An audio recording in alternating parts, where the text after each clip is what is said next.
So it's been 4 days since the investigators' warrant to detain the impeached president was extended. And as we heard from our Shin Ha-young just now, no movement by the CIO was detected as of Friday morning. We are joined by a legal expert, Joung Hwang, this morning. Good morning.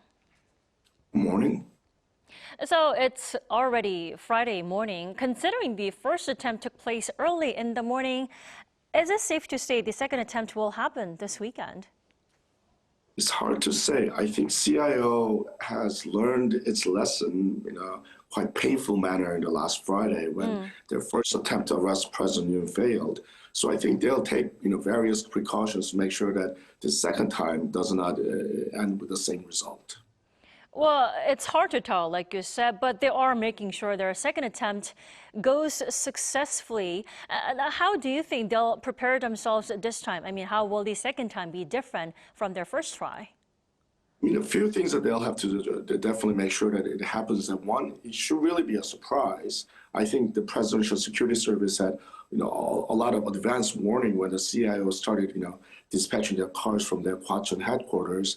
Next time, I think they'll try to make sure that they'll actually come in at an hour that is most inconvenient for the security service, at an hour that is not expected. So I don't expect this to take place today, but they'll probably just sort of, take the temperature of how security service is responding. And they're also worried about protesters. So probably they'll pick an hour where the number of protesters is at the lowest.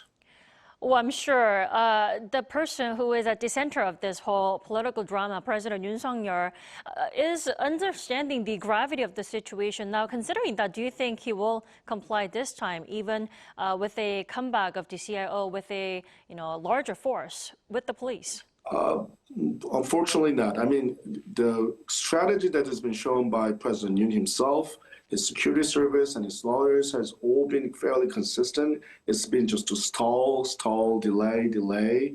I think they're sort of waiting for something to turn around so that their political fortune can be reversed somehow. So at this point, I think they'll do everything in their power to buy more time.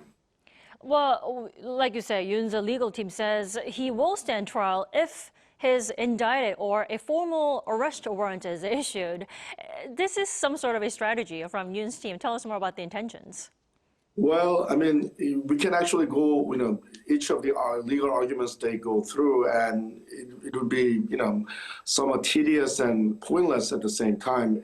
At the same time, what they're saying is different from one day to the other. I think they're very much just kind of responding to whatever is happening at the moment. I mean, their argument was one thing when the arrest warrant was failure last Friday, and then when it looked like the arrest warrant was reissued and the police has renewed its commitment to help out CIO with the arrest, their arguments have changed again. So I don't think I would pay too much attention to the details of their ever-changing legal arguments, but just to do know that their overall strategy is to delay and buy as much time as possible. Well, some people are questioning that it could have been a simple process, considering that it's possible for the CIO to request a warrant to formally arrest Yoon once a court approves the warrant. Why is CIO not doing that instead? Well, I mean, again, that's not the argument that President Yoon's lawyers originally made, but that's the argument they're making now. Right. I think, again, the couple of issues at hand. One, does CIO actually want to listen to Yoon's lawyers and shaping their legal strategy? I say no. It is the CIO who should take the initiative and do what they want to do. And two, yeah, I mean, if you sort of buy into President Yoon's lawyers' argument first time around, they're going to make secondary, tertiary, and so on, all additional legal arguments by more times. So I think from CIO's point of view, rightly, I think they'll just ignore all the legal arguments that are coming from President Yoon's legal team. Sir, thank you so much for taking the time to be with us this morning. We appreciate it. You have a wonderful day. Thank you for having me.